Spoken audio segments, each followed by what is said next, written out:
This is the Book Deal podcast, where you will discover the inspiring stories behind your favourite books. We interview seasoned and debut authors, as well as publishing industry professionals, to bring you the best tips and advice on how to get that elusive book deal. So no matter what stage of writing you're at, we've got you covered. I'm Tina Strawn. I'm Madeline Cleary. And I'm Natasha Rye. And join us as we pull back the curtain of published authors. One deal at a time. The Book Deal podcast acknowledges the traditional owners of the land and waters which it's recorded on, and pays respect to their elders past, present, and emerging. Emily Paull is a Western Australian librarian, author and book reviewer. In 2019, her debut collection of short fiction, Well-Behaved Women, was published by Margaret River Press. Her novel, The Distance Between Dreams, was shortlisted for the 2023 Fogarty Literary Award and was published by Fremantle Press in April 2025. Emily is incredibly generous as she shares all the highs and lows of her 17-year journey to publication. She has so many top tips to share in this episode, and if you do want more, subscribe to Emily's Substack and check out her reviews at the AU Review. I hope you enjoy this episode. Emily Paull, welcome to the Book Deal podcast. Thank you so much for having me. I'm really excited to be here. You are very much have your hand in lots of different parts of the book industry. You're a critic, a librarian, former bookseller, and now published author. Has books always been part of your life, Emily? I think pretty safe to say yes there. I covet very much one of those T-shirts that's in the style of the Barbie movie where, you know, Ken said, my job is just beach.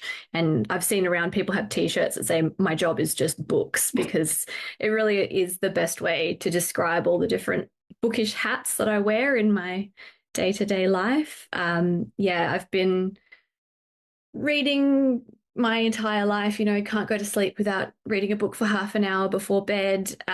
People on the podcast can't see this, but I've got like a literal wall of books behind me right now, and some of them are double stacked, and there are some on the floor, and there's a trolley over here with all the TBR ones, and my TBR number is ridiculously high. That's to be read for anybody that's not chronically online the way I am. Actually, I think I saw you put a photo on your Substack, was it, of your TBR pile? You've got a mission to that was part of my TBR pile, yes. That's the oldest books on my TBR. I decided I would try and read anything that was added to my TBR pre-2021. So that's the very far bookcase over by the window there. From the third shelf down, so it's nearly 80 books, and that's a fraction of my TBR. So I'm not going to tell you what the TBR number is because it's shameful. Not that we shame anybody for their reading habits. There's no book shaming here, but it is a ridiculously high number, and you know that you get that little cringe of overconsumption when you tell people what the number is. So I won't be telling you what it is right now. Do you find now? I mean, being a critic, and a librarian and someone who interviews a lot of writers yourself, you probably receive lots of free copies of books constantly, and it just adds to your pile. Yeah. Do you find there's like a pressure or a schedule now that you're a published writer to read? I mean, it's very hard to stick to a reading schedule because, as I'm sure you know, you have this intention of, you know, these are the books I'm going to get to this month, and then something really shiny comes out and you have to get to it right away. Strictly speaking, with the books that I get sent for review, if it's something I've requested, I'm supposed to get to it within a reasonable time frame. And I think when I first signed up, I was told sort of 3 weeks was reasonable. I'm looking at my review pile right now. The oldest one on there is from May 2025. So to all the authors whose books I haven't reviewed yet, I am really sorry that I'm so behind, but we're a small volunteer team and I'm trying to write my own book, and my eyes are bigger than my stomach in a book sense, I guess.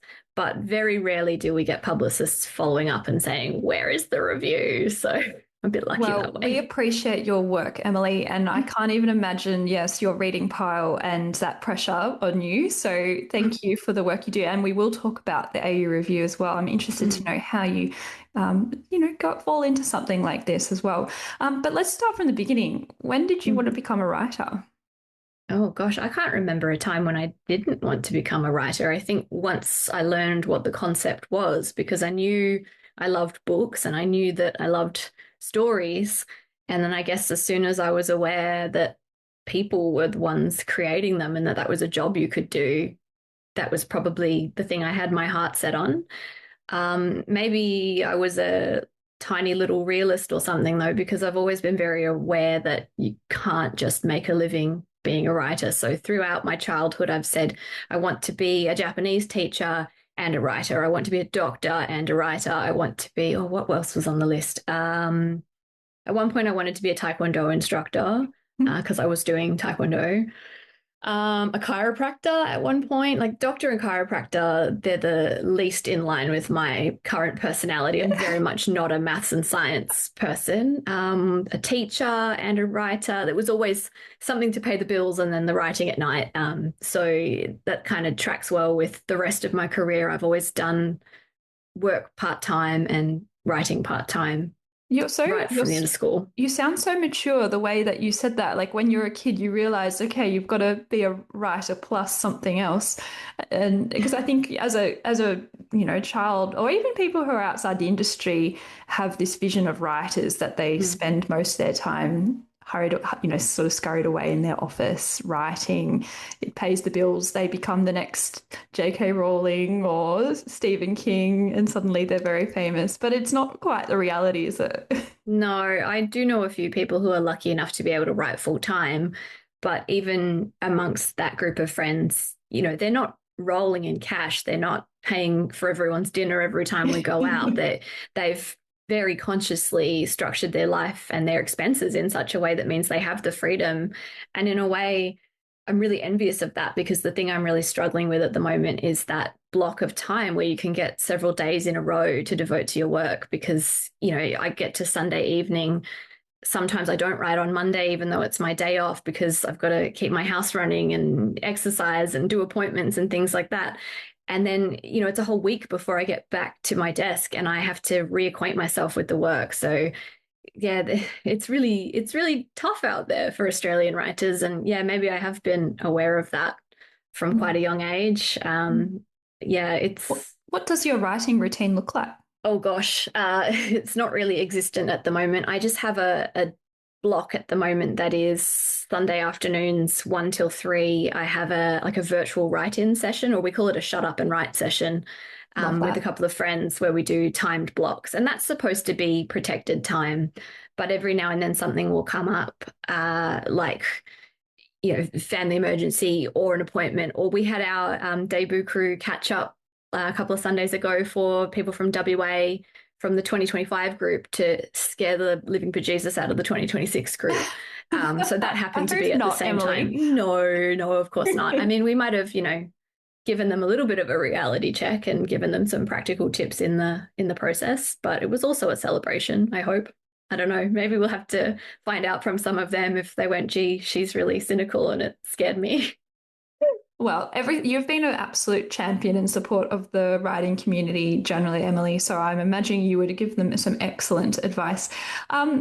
Let's talk about Distance Between Dreams, your debut novel, out with Fremantle Press. I'm going to ask you the question that every author absolutely loves. Can you give us your elevator pitch, Emily? Oh gosh, I'm so out of practice of this now. Let me just read my own blurb.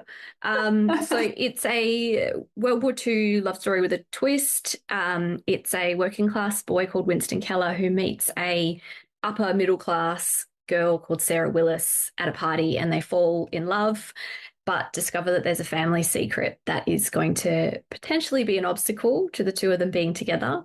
And then World War II begins, and that presents an even bigger obstacle. So it's about whether or not they can find their way back to one another, and whether or not they can move on if they can't.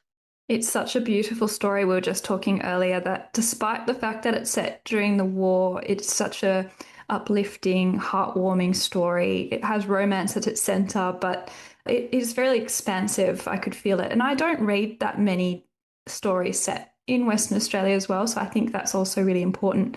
And at its heart is about, two people and the things that tear them apart and hopefully come back together again. So congratulations on your debut. I heard or I read that it was inspired by a CD. Is that right? Yes. Yeah, it Tell me is. about that. Oh gosh. So I mean, you say it's my debut, and it's my debut novel. I'm kind of Yes, a that's rebel. right. Yeah. Yes, when I Yeah. saw that you'd written a collection of short stories, Well-Behaved Women, Yes. I was like, well, you're not technically a debut. No, I begged my way into the debut crew because it's my debut novel. My short story collection came out at the end of 2019, so December 2019 was my publication date, and so that was launched pretty much straight into COVID, and it was a book that kind of snuck up on me as well because I'd had a few short stories published through Margaret River Press in their anthologies that they used to do every year, and they applied for some grant funding to do a few mentorships, and one of them they gave to me. So I got to work with Laurie Steed, who is an absolutely amazing West Australian writer and writing teacher and advocate for writing. So that was a fantastic experience. But I hadn't ever really intended to write a book of short stories. And I remember the publisher from Margaret River Press, she'd emailed me to tell me they'd been successful in getting the funding and that my application had been successful. And I must have skim read the email because a day later I got another email saying, "Hi, Emily, did you read this email?" Because I hadn't responded and been really excited. Because my focus for so long has been on getting The Distance Between Dreams published. It's a book that I started writing in April 2008. That's a long time I was ago. in year 12, yeah. So, I'm just giving away my age on the internet there. I was 17. And it was sort of a culmination of a whole bunch of different things that I was interested in and that I was studying in, all sort of swirling around in my head. And then I had this album that I had traipsed all over Japan looking for a copy of because we couldn't import it into Australia for some reason. I had found this band called Search Rescue through MySpace. With MySpace pages, you used to go to your friends' pages and they'd have a playlist going and you could like follow the playlists through to discover new bands. Yes, vaguely, yes. It's like a very niche memory that sort of becomes unlocked every time I think about it. But I'd found this band called Search Rescue. They had this album called The Compound, and I really wanted a copy, and we were going to Japan. So, we traipsed around all these CD shops trying to find a copy of it. Finally managed to started listening to it when I got home, and the tracks in order seemed to be suggesting a story. And one of the tracks is called Great Big War. So I think that was part of why I started thinking of it as being a historical story. But I was also really enjoying reading Kate Morton at that time. So I discovered The Shifting Fog and The Forgotten Garden. And I think most of her other books maybe hadn't even come out by that point, but I'd sort of decided this was the kind of book that I wanted to write. So I planned out this outline of a book based on the track listing. And that's amazing. I've never heard that before. It's the structure using a CD. How amazing is that? Yeah, well, it didn't stay as the structure though. That's the thing. Because when I planned it out, it was like a murder mystery, and really, all the meeting and getting together stuff had happened prior to chapter 1, and then Sarah had gone missing, and Winston was basically trying to work out what had happened to her with the war in the background. So I wrote out the plan and then promptly threw it out the window the second I started writing. So I can't plan to save my life, which is a real headache when you're a historical fiction writer, as I'm sure you know, Madeline, because you have to kind of fit things around what actually happened, or someone's going to send you an email and tell you got it wrong. Well, we're both in the same club there, Emily, being pantsers. But hey, it's fun, right? It's so fun. So fun. Okay, yeah. so you've planned out this novel based on the CD's tracks. When did you start writing? I actually think I started writing on Anzac Day 2008. I think you remember the date. Yeah, exactly? because I just remember. Well, maybe it's one of those things where it's not actually accurate, but I just kind of remember being like, I'm going to write a war story. And, I've had this day at school where they just keep talking about the significance of Anzac Day, and I'm doing TEE history, the tertiary entrance exam level history. What do they call it now? ATAR? I don't know. Yeah. And, they keep impressing on me the Anzac legend and all of this. And I'm sitting there going, this is really significant. I'm starting my war story on Anzac Day. So, yeah, I mean, it probably took a while to finish because I would have had to do exams a couple of times that year. But from there, I rewrote the book.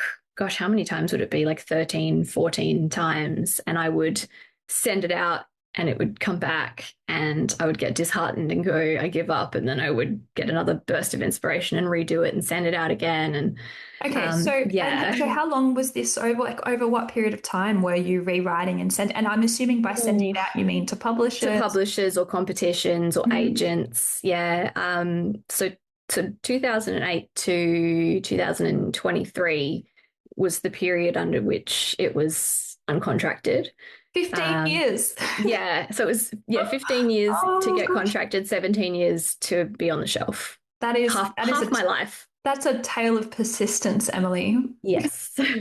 Okay, so during that time, how did you ever think I'm going to put down this project and work on something new? Oh, definitely. Yeah. I mean, during COVID, we didn't have lockdowns in WA in the same way that some of the other states did. You had some awful times there. Our borders were closed and we had restrictions around movement and things like that. So the place where I was working did close to the public, and because we're a public library, we were getting a lot of pressure to use some of our leave because there's only so much you can do when you're not open to the public. But we were doing things like making online story time videos and doing home delivery to people and, trying to do as much as we could. But I got to the point where I thought, I do have a lot of leave. I'm going to use a whole bunch of it. I took 6 weeks off and I wrote a different book. So that's the one I'm revising now. And hopefully that's not going to take 15 years to get off the ground. So 2021 to ? The clock is ticking on that one, I guess. All right, countdown's on. Yeah. So during that 15-year period though, so obviously you went through like lots of rejections, lots of feedback. How do you maintain your perseverance during this time?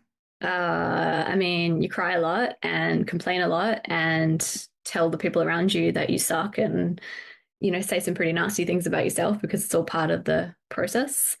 Yeah, I mean, I'm still trying to get a handle on the mental health side of writing because it can be really, really tough, like when you're writing it, you fluctuate between I'm an absolute genius and, I'm incapable of doing this. And it's so frustrating to not be able to translate the vision that you have in your mind onto the page in any meaningful way. But then also there's the added layer of you're sending it out to industry professionals and asking them to judge you.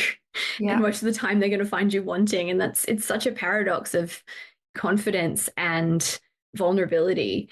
So I'm still trying to figure my way through the mental health side of things, and the perseverance all comes with that. I think it's Rachel Johns that says, if you can do anything else, do. You have to be absolutely compelled to want to write because it is so hard on the mental health. So, yeah, if I could have quit, I would have.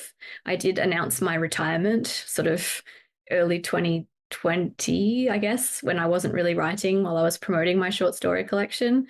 But I couldn't stay retired for long. I had a burst of inspiration that became the 2021 draft. So yeah, I just couldn't stay retired. And I guess there's something in me that compels me to keep trying, even if it makes me feel awful sometimes. That's very powerful. And that compulsion, and I think even after being published, and I mean, you had this collection of short stories published in 2019, which is a feat in itself. It's almost harder to publish a collection of short stories in Australia than it is a long form novel. Well, because people don't really buy and read them, which is a real tragedy. But I once overheard a bookseller telling a customer that they don't really stock many short story collections because she doesn't see the point in them. So, and I love short stories. I think they're wonderful. Tell us about then your journey to publication for your short story collection.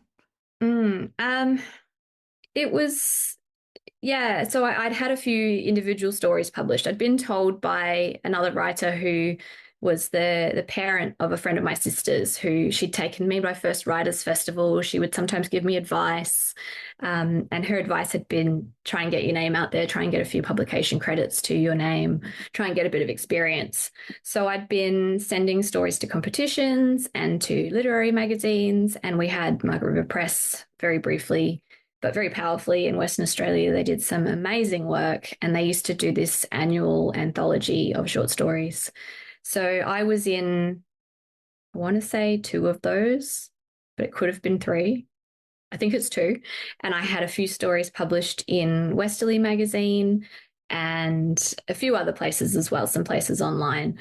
And so because I was starting to build up a bit of a body of work, and I had a relationship with Carolyn Wood, who was the publisher of Margaret River Press, and she's now working with the Centre for Stories. She and her husband, John, run the Centre for Stories in Perth, which does amazing work about uplifting marginalised voices through storytelling. And they have this beautiful house that you can go and do workshops in and residencies, and it's really worth checking out if you're into writing and in WA.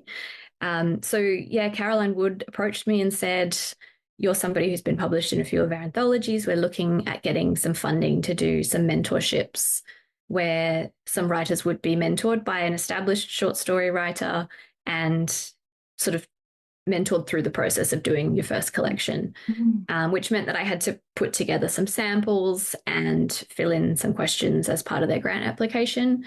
They were successful, and I think that was at the end of 2018 that they found out that they'd been successful. Yeah. Validation though for you after all years of rejections with The Distance Between Dreams to get that would have been very bolstering, I would imagine. I think so, yeah, to have somebody whose work I admire so much approach me and say, we would like you to be part of this. And then also to be paired up with Laurie Steed, who became my mentor, who is gentle but also can be tough on you when need be. So there were a few stories that I really liked that ended up in a folder on the computer somewhere for potentially collection number 2 if I ever get around to writing a second collection. I remember him sending me an email. I'd sent him a new story to say like, oh, is there room? Can we include this? And a reply came back within the hour, I think, with the subject line, "Great effing story." I mean, he said the actual swear word, but I don't want to get your podcast explicitly rated. So that was his reaction. Yeah, it has. Okay, good. Well, if I accidentally swear later, then I won't feel so bad. Yeah. No, it was a really fantastic experience. And the process of revising for publication with someone that I could bounce ideas off pretty much constantly was fantastic. And I know that I was really lucky to have that, because when you work with a bigger publisher, you don't necessarily get quite so much focused attention for quite such a long period of time. I do think the process of writing short stories, it really is helpful for novel writing. It really makes you focus on your craft and your use of language. And I mean, I dabbled in a few short stories because I'm kind of like you. I feel very compelled to write, even when I'm in between jobs being the writing projects. And I think short stories can sometimes help fill that gap. They're really, really difficult though, aren't they? They are. I mean, you've got a very short space. When you're doing a collection, you don't have quite so many restrictions as far as the length of the story goes. But strictly speaking, most Australian journals and competitions and things have like a 2,000 to 3,000 word limit, which means that the Australian short story is much shorter than the American counterpart. A lot of American short stories can have an upper word limit of like 10,000 words, which almost sounds like a novelette to me. Yeah, so you have to be really economic with your word choices. You have to start the story as late as possible and somehow give all the context that's needed. And I think those skills, like you say, they really do set you up well for writing a novel, particularly when you're writing a novel in a genre like history or fantasy or sci-fi or something that requires a lot of world building and context. Yeah, agreed. So let's just go back. So we've got, Well Behaved Women has come out December 2019. It's COVID. You've taken some time off work. You've written project number 2. So it's 2021 now. What were you still tinkering away at The Distance Between Dreams in this time? Not really. Immediately prior to writing project number 2, which was called The Turning Tide at that time, I had decided I was retired and had been sort of still keeping in contact with my writing friends, but basically just, cutting myself some slack and sort of saying, well, it doesn't matter if I don't write in my journal. I just want to read books. I'm retired. I don't write anymore. I love that. I love that you've said that you're retired. Oh, yeah. And honestly, I recommend it. If you really are feeling the pressure and you're feeling like you don't love writing anymore, just retire, because you're putting the pressure on yourself. There's nobody waiting for your books if you're not contracted, like What's to stop you retiring? And I think it's almost like it sounds like you were almost reaching writerly burnout with that constant sort of stream, like doing that for 15 years. It's a long time to have Yeah. that. It's nice And to I get distance. distance. I do put a lot of pressure on myself as well. I am a bit of a perfectionist, a little bit of an all or nothing thinker. So you're probably right that maybe I was reaching a little bit of writerly burnout. And I think you've probably spoken with people about this on the podcast before, but there is kind of this idea that your book's going to come out, short story collection, debut book, whatever, that's going to sell lots and lots and lots of copies, and that's going to be it. That's going to be the beginning of your career. And so I kind of had to come to terms with this idea that no, your book's going to come out. It's going to be kind of a small drop in the ocean, and it's not necessarily going to be the start of a career. Everything resets. You go back to having to find a home for the next project. You know, you still have to go through the submissions process. You still have to make those relationships. And, you know, now that you've got a book out, some opportunities are no longer open to you because there are many prizes that are only open to people who have never published a book before. And so in many ways, having one book out makes publishing any more books maybe more difficult.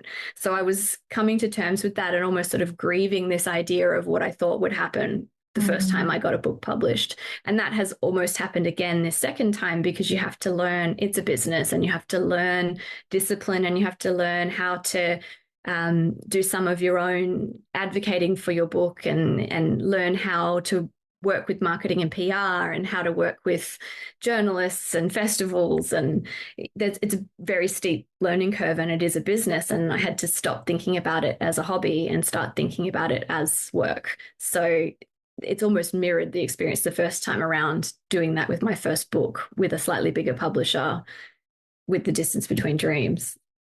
You almost don't want, like, I completely agree with you. You have to turn on that work brain, that business brain, that author business brain. But at the same time, you also want to sort of save time and space and energy for that creative spot, the thing that compels you to write. I mean, all of this, the business, all of what we're doing is trying to buy ourselves that creative space as well at the same time. And it's a really tricky thing to do, I think. And I can understand that when Well-Behaved Women came out, you wanted to take that time to be part of that business and put your business mind on, and you know, perhaps take that break. I think that's a really important point. So what happened then? Obviously, I mean, spoilers, The Distance Between Dreams was published. Tell us about the publication journey, the successful one. Yes. Okay. So I had a little bit of encouragement, because the Turning Tide, I renamed it by that point to The Good Daughter, but project number 2 had been highly commended in this amazing award that we have here in WA, the Fogarty Literary Award, which is the Fogarty Foundation working with Fremantle Press to discover books by West Australian writers between the ages of 18 and 35. It's been going since 2019, I think was the first round. And there's a fair cash prize involved, isn't there? There is a $20,000 cash prize. Yeah.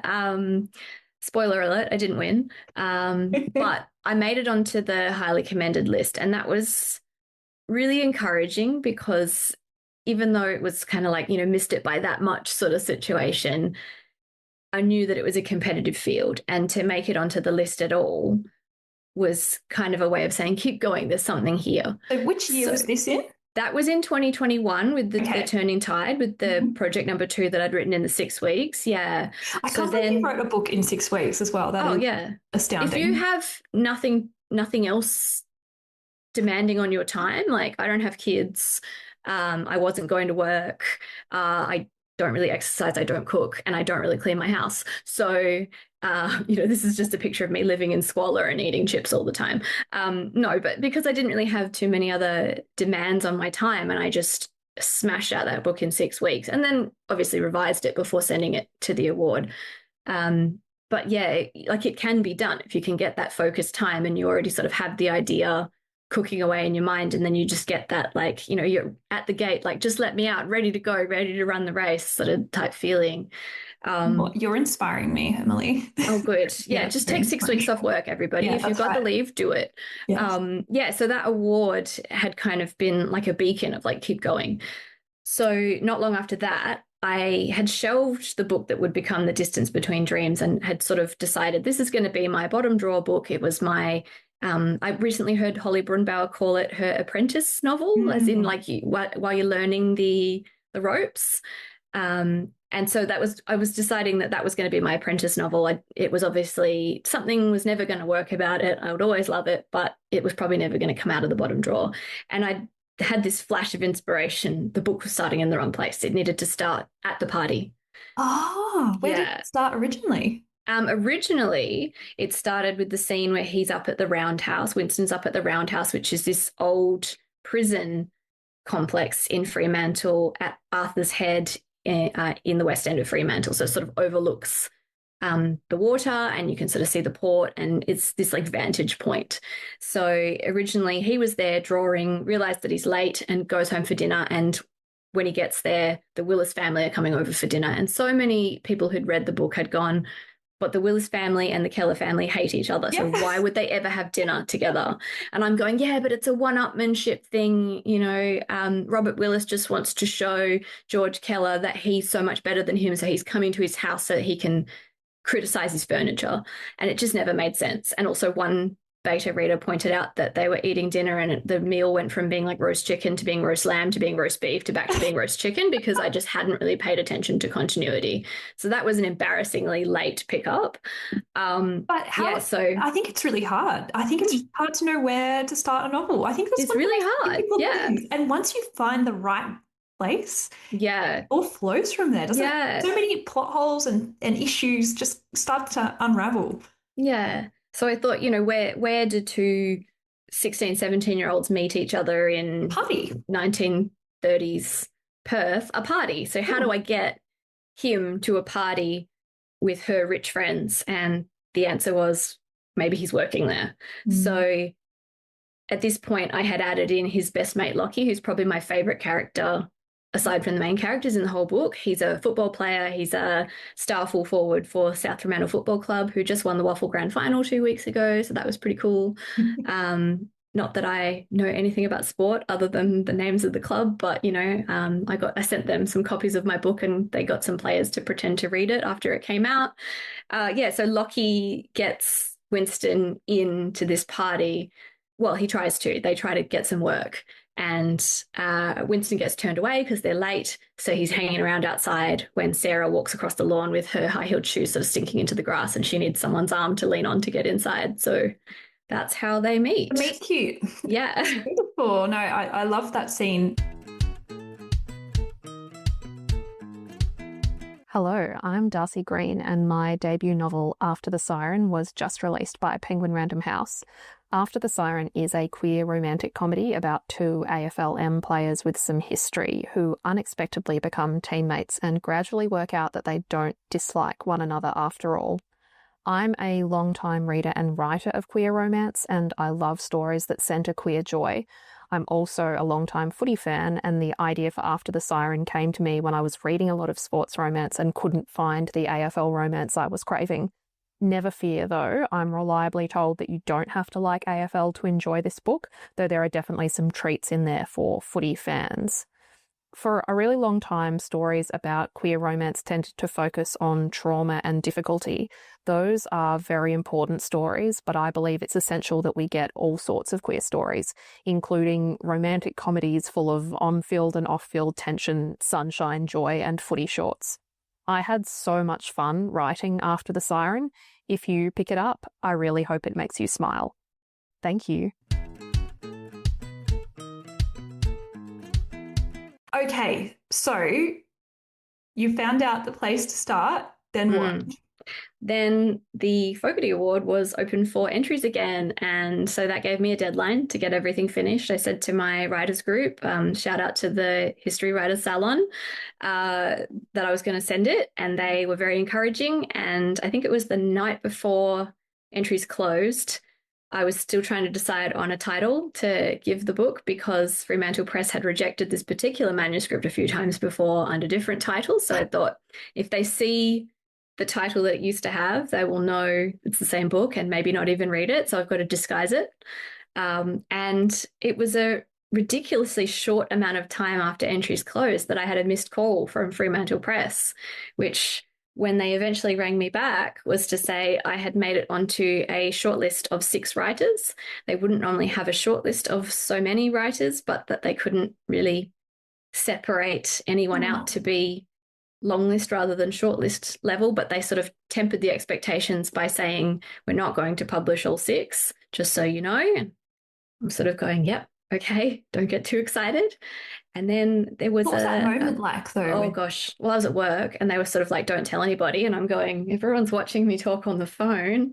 It was pretty surreal. You can't keep that a secret, can you? I know. Well, can you imagine? I think it's the Vogel where you would know for months that you'd won and you weren't allowed to tell anybody. Can you imagine doing that? No, it's impossible. No. All you want to do is shout and be like, my book is getting published. So the Fogarty Literary Award ceremony was in May of 2023. It was freezing cold. We were at Edith Cowan University in Mount Lawley in the Spiegel tent, which was beautiful visually, but not very good at keeping out the elements. So we had to sit to the side of stage for most of the evening. They were also doing readings from other books and things. And then we sat through the announcement of the winner, where they brought each of us up to get our shortlist certificates. And then we went back to our little wooden chairs and pretended that our teeth weren't chattering and we weren't freezing. And then they announced the winner, and it wasn't me. It was Catherine Allen for her amazing book, The Skeleton House, which is just such a fantastic read. So if you haven't read that, please read it. And so then the adrenaline all sort of let down and I realized how cold I was, and I like rushed off the side of stage. And Emma Young, another Fremantle Press author who has been shortlisted for the award, gave me a hug, and I'm going, oh, don't hug me, I'll cry. And then Georgia Richter, who is the publisher at Fremantle Press, came over to give me a hug as well and to tell me that they still wanted to publish the book. And I said, I tried to disguise it by giving it a new title because you've rejected it before. And she said, I know, because you don't get anything past Georgia. That's why she's such a good editor. So what changed for Fremantle Press then? I think I had always been starting the book in the wrong place. And I assume that publishers are very busy people. And if I had a slow, saggy start to my story, they never got to the good bit. Yeah. So you have to put the good bit first. That is a really good tip, everybody. That must have been the most amazing night ever, because not often do you get a publisher in person telling you that they're going to publish your book. I mean, I'm pretty lucky here having Fremantle Press because I have known people from that publisher for a long time in various contexts. I've reviewed books for them previously. Their team is often out at events. So I had met a lot of these people before as well. I mean, to get a hug from Georgia and have her tell me in person that she wanted to publish the book was really, really cool. I didn't end up working with Georgia as my editor. I worked with Rachel Hansen, she was incredible and very thorough, and also gives amazing pep talks when I'm having an anxiety spiral. So that whole team is just incredible people. So let's talk a little bit about the setting of the novel in Fremantle. I think your novel, it does so well. It really anchors you in time and place, and that's what good historical fiction does. It transports you, but you don't overdo it. You don't take too many liberties by you never do it in a way that it compromises the flow of the story. Like, the story is very much at its heart. But I loved being transported to Fremantle at that time. Can you talk a little bit about the research that went into that and how important the setting is? Yeah, I mean, I do worry at times that my writing is too Western Australian, that it's too, like, I don't know, parochial. Because when I did my honours year at the end of my first uni degree, I looked at nostalgia in West Australian fiction and whether or not West Australian fiction was its own genre and what the hallmarks were, and sort of identified that West Australian fiction kind of has this very self-referential streak to it, where it's just kind of trying to almost like justify its own existence and write back against the literary conglomerate of Sydney and Melbourne.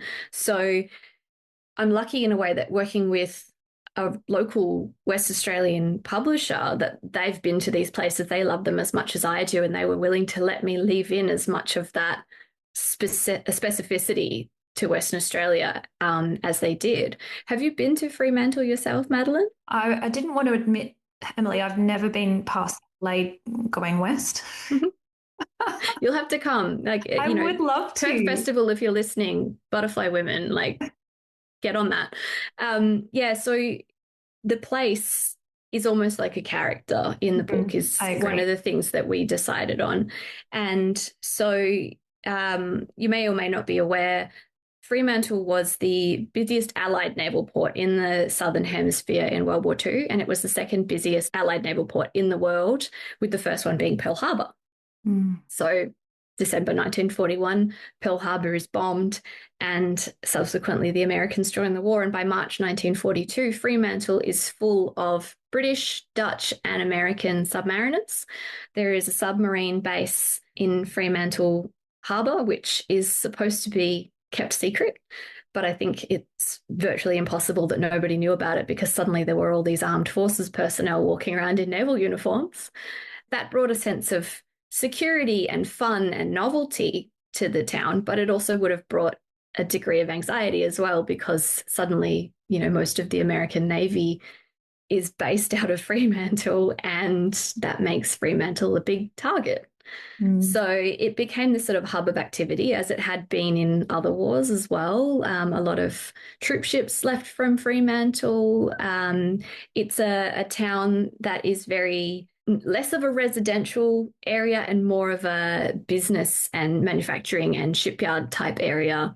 Even today, there are people who live in Fremantle, but people tend to live more in the outer suburbs, and the closer you get to Fremantle Port, the more it's businesses. Now we get lots of container ships and cruises going in and out of there, so I assume there would have been cruises in and out of there earlier in the 20th century as well, but maybe not while the war was going on. So it's a very busy sort of hub of activity, and it's a mix of different class backgrounds and also of different cultural backgrounds. So post-World War II, there were a lot of Greek and Italian migrant communities that sort of settled in the area. So now we have very famous fish and chip shops like Cicerello's and Kalis Brothers. And so it's a very interesting place. It's a place I spent a lot of time in my teenage years. So I did something that we called... I'm so jealous, Emily. I think parts of Melbourne would be like that too, though. I mean, before we started recording, we were talking about the State Library of Victoria, and that's got that beautiful reading room.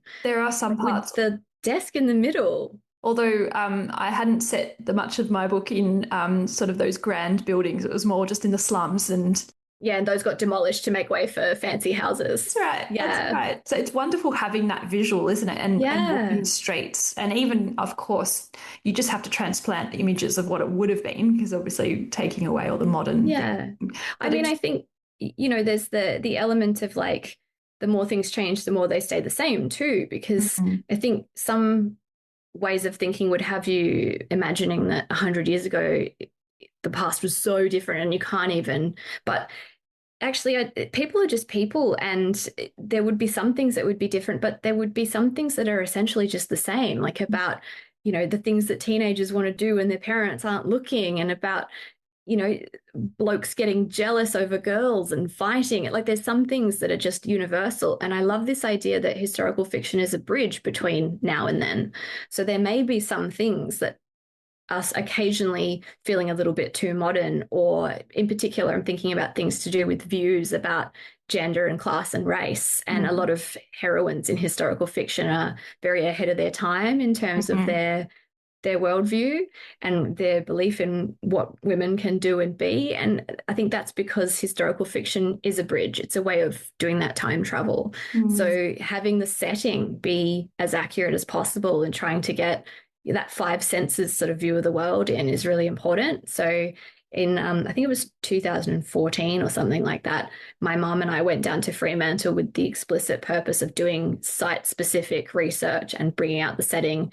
And she walked around taking photos of old buildings. And, I would sort of say, like, that house looks like Winston's house. So she'd take a photo of it for me.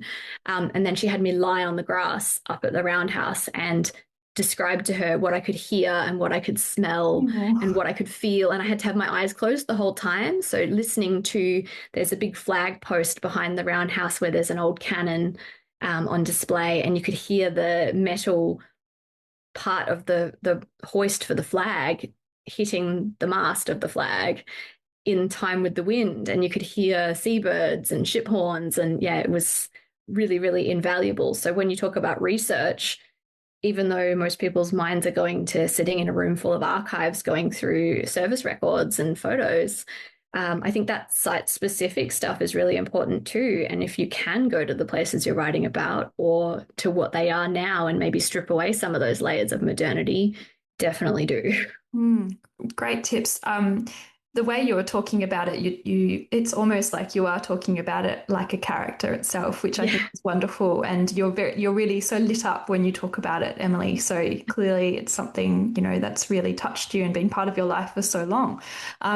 There's also a section of the novel set along the Thai-Burma Railway, and we won't give any spoilers away, but it's very much focused on the prisoner of war camps there. What about that? Because that was a quite extraordinary part of the novel, and you approached it so sensitively as well. Yeah, well, I mean, I felt very much that I had to do it justice.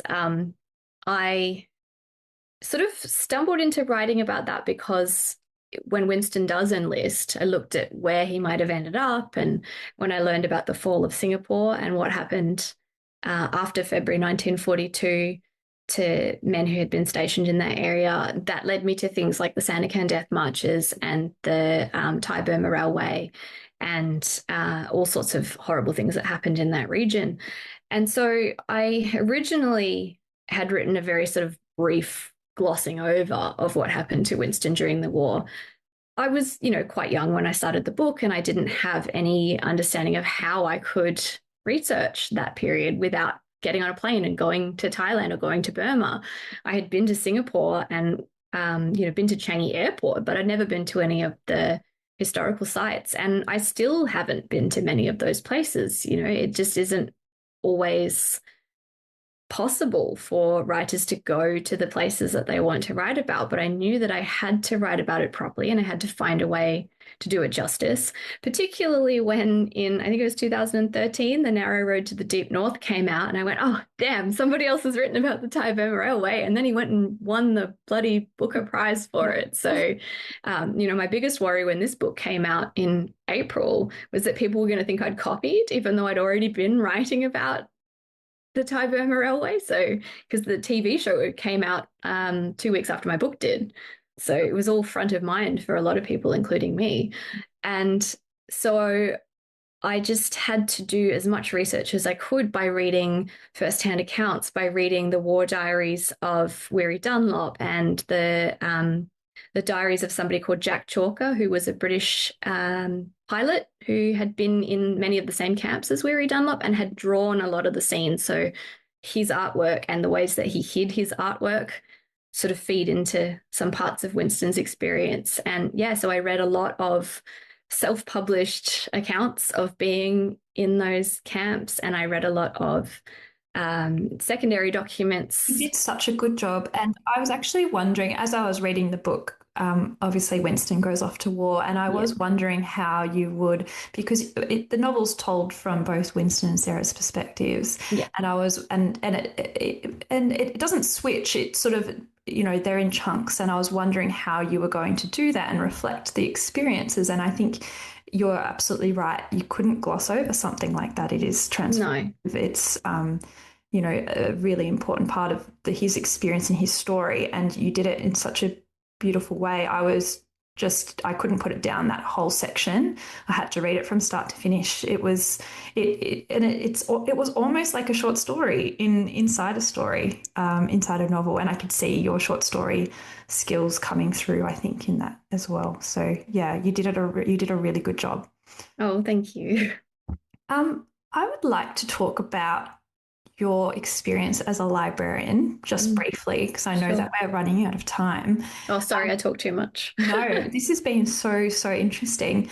Um, Libraries are just wonderful places. My mum used to be a librarian. I used to go to the libraries every week as a little girl for years and years and years, and I still use libraries. They're also great for authors to work hand in hand with libraries as well. It's an opportunity for us to not just promote our books, but be part of, I suppose, the writing community and earn a little bit of extra additional income as well.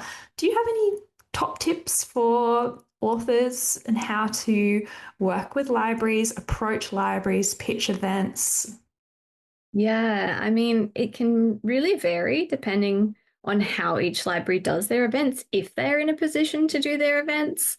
I mean, libraries rely on funding. I don't know what it's like in other states, but in Western Australia, public libraries get funding from their local council and also some funding from the state library. And that's sort of their collection is built using the two different pots of money. And then maybe they also get funding from their council budget to put towards doing events.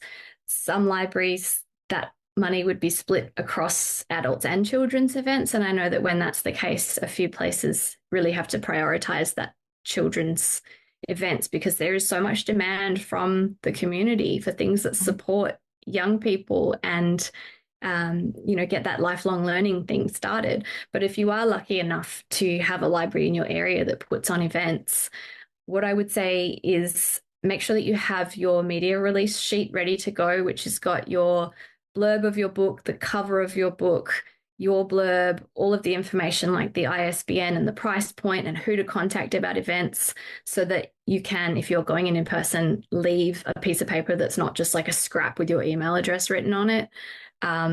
Or you can email it to them.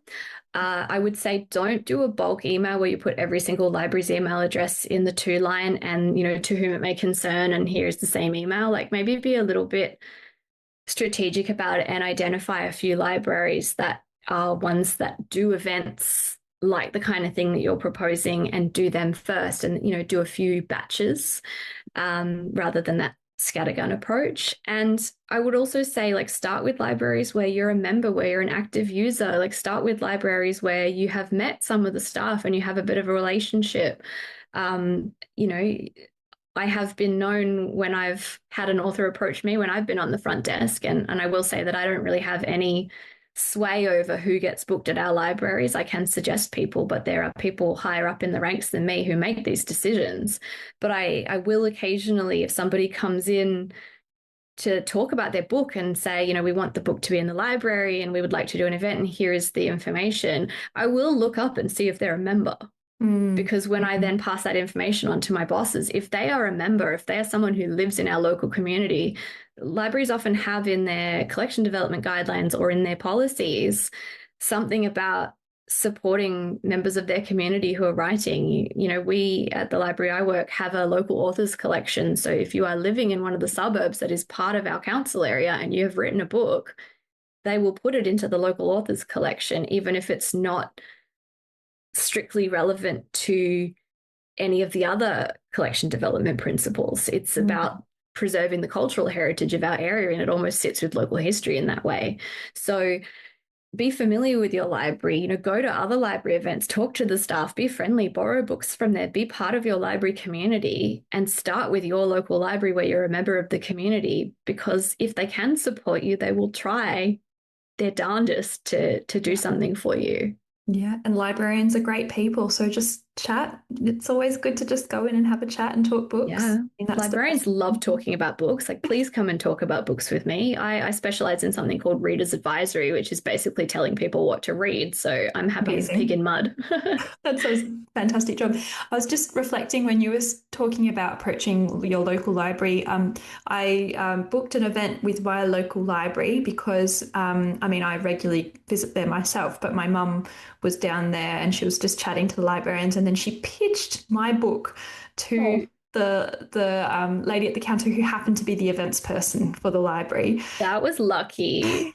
I know. And so I got a phone call, a frantic conversation. I was traveling for work and it was my mum. And she said, quick, quick, Madeline, send them an email. They're finalizing their schedule, but you have to email them tonight. Yeah.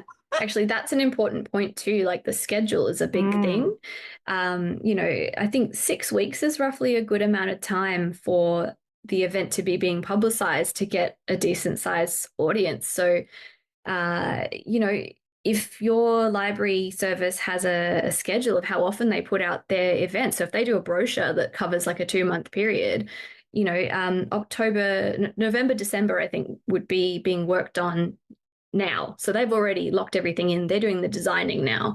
So I wouldn't go in and expect them to be able to find you a spot in November when it's the first week of October. You need to be prepared to pitch them something that's going to be in the future at some point. So if your book is coming out yours was end of April, wasn't it? So you probably would have been looking at speaking to them end of January, early February, so that you could have all those discussions and then they could have made the decisions by the time they start reserving the spots in that next program.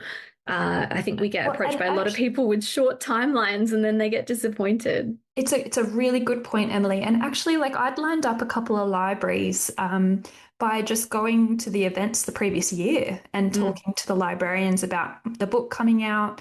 And I think knowing the audience as well and what they're interested in. And so and I actually did those for free. And I said, I'm happy to waive the fee because it's during my promo month. And I said, I think that was more amenable than if I had and because I think libraries, like you said, have limited budget. But I think you also, as an author, have to make the point that you're coming and presenting for free because it's during the promo period. Because otherwise they might come back and say, do you want to do another talk for free again? Exactly, where you might have to, you're not on leave from work and you might have to take that time. So it's an important point. My local library actually does their scheduling 6 months out. 6 months?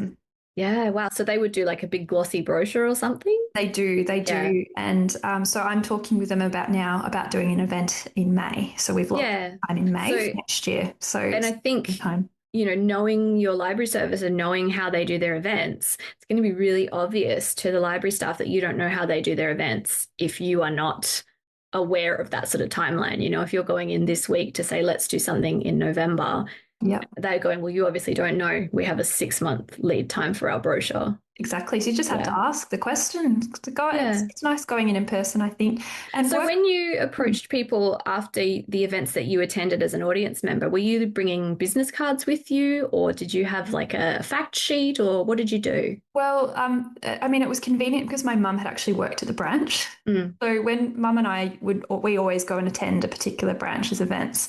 And so I think we're on our 3rd or 4th and mum knew the staff there. So that she introduced me. So I had sort of an in. And then with the other one where I didn't have an in, I actually had attended a couple of events and then afterwards sent an email following up and said, this is who I am. This is what I can add. I know it's similar to some of these events that I've attended. Would you be interested? And I think working with your publicist on this as well in the lead up period, because my publicist did pitch to libraries for events, but she didn't actually have any success with that. So it was through like my connections and being part of the community that I actually got and booked those events rather than through my publicist. But every single time I was telling her, I'm actually going to go to this library now. And she said, yep, no worries. Yeah, work with your publicist because you don't want to be pitching and they're also pitching and working at cross purposes. But absolutely having your face attached and going and introducing yourself is going to be so much more memorable than an email from a publicist that might not just be about your book. It might be like, here are the 4 books we have coming out in the next couple of months. Exactly. Yeah. Exactly. So no, it's good. I know we're way over time, but I just want to also talk about your work as a book reviewer as well. How did you get into that? Oh, gosh. I had a blog from probably around 2008 as well. When I decided that I was going to be a serious writer, I set up a blog and it was through like the Google platform for blogging, which is called Blogger. And I just started reviewing the books that I was reading. As a way of having content to put on there rather than just these like really earnest diary entries that most of the embarrassing ones have been deleted now. So like just don't even look, they're not there. But I started occasionally being sent books from publishers because I had done a few reviews and they weren't getting like viral levels of engagement or anything like that. But I started to feel like, yeah, okay, I'm kind of good at this. So my friend Simon is the books editor for the AU Review, and he either approached me or I asked him how I could get involved. And I think I've been reviewing books for the AU Review for about 8 years now.